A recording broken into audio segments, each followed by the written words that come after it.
Have you ever wondered why the graveyard of lost potential is the most crowded place on Earth?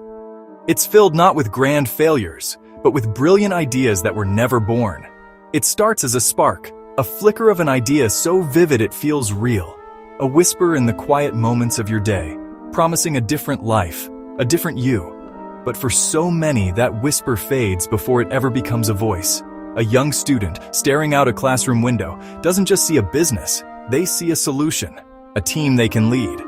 A singer, alone in their room, doesn't just imagine a stage. They feel the heat of the lights, hear the roar of 1,000 voices singing their lyrics back to them. A writer, hovering over a blank page, doesn't just see their name on a cover. They feel the weight of the finished book in their hands, the story only they could tell. These visions are electric. Yet for most, they remain just that, visions. They dissolve like mist, confined forever to the imagination. And the tragedy is that these dreams aren't stolen by a lack of talent or resources. They are assassinated from within, by invisible killers that work in silence. The first is the fear of failure. It's a cold dread that paralyzes you. It whispers that you're not good enough, that you'll look like a fool. It makes the safety of doing nothing feel infinitely more appealing than the risk of trying. The second is the fear of judgment. We build mental prisons with walls made of the imagined opinions of others. The anticipated criticism becomes so deafening that it silences our own ambition. And perhaps the most insidious killer is the illusion of the perfect time. We tell ourselves a comforting lie, I'll start tomorrow. But this perfect time is a mirage. It never arrives. Tomorrow becomes a convenient place to store our aspirations, a fantasy land where we are always brave.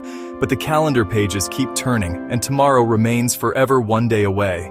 And so the dream doesn't die in a blaze of glory. It fades, a death by 1,000 cuts, 1,000 tiny decisions to postpone, to choose comfort over courage, the decision to watch one more episode instead of writing one page. This is how average becomes your safe harbor. Comfort becomes a habit, and habit forges the chains of a life you never consciously chose, a life lived by default, not by design. We choose this path because the sacrifice required for greatness is painful and immediate. The comfort of the familiar is not. And so most people stop before they ever truly begin. It's a harsh reality we all recognize. Studies show more than 90% of us abandon our goals within the first few weeks.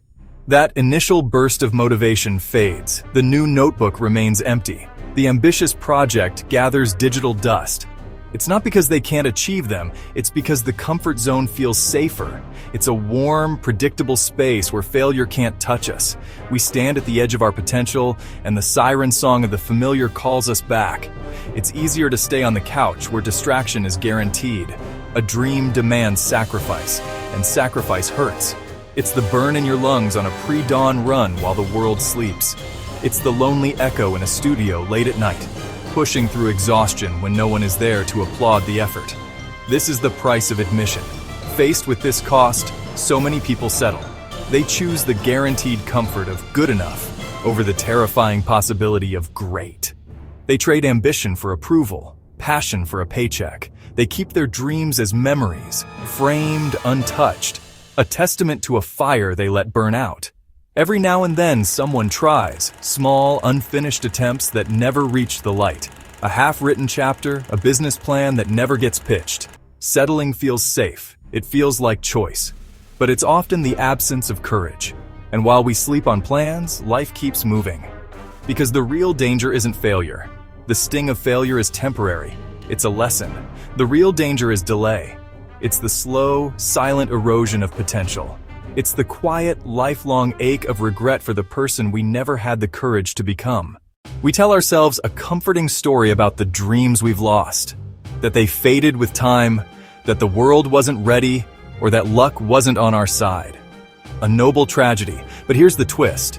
Dreams don't really die by chance. They aren't struck down by external forces. We kill them. Not in one swift blow, but slowly. A death by 1,000 cuts, administered by our own hands. We do it every time we delay, whispering that seductive lie, I'll start tomorrow. Every time we say not now, prioritizing comfort over courage. We forge our own chains with excuses. I'm too busy. I don't have the resources. I'm not good enough. Each one is a stone we place on our own ambition, burying it alive. It's not the chaos of failure that kills dreams, it's the quiet stillness of procrastination. Failure is loud, messy, a sign of life. It proves you were in the fight. Procrastination is an empty room, a blank page. We let silence and delay do the dirty work so we can pretend we never had a choice. But there's a counter, a simple antidote, one small action, just one. One paragraph finished, one line of code written, one brushstroke on the canvas, one difficult email sent. That single action is a declaration of war against the silence. Action accumulates, momentum grows. One step becomes a walk, then a run. The cruel silence doesn't just break, it shatters, replaced by the rhythm of progress. Your dream doesn't need permission, it needs courage. Small, repeated courage. The courage to show up when you don't feel like it. The courage to be a beginner. It all begins with a decision. The decision to stop being the villain in your own story. And a decision to start. So ask yourself right now, will your dream die before it starts? Or will you take the first step, no matter how small, no matter how scary? Because the only difference between dreamers and achievers is action. Start today.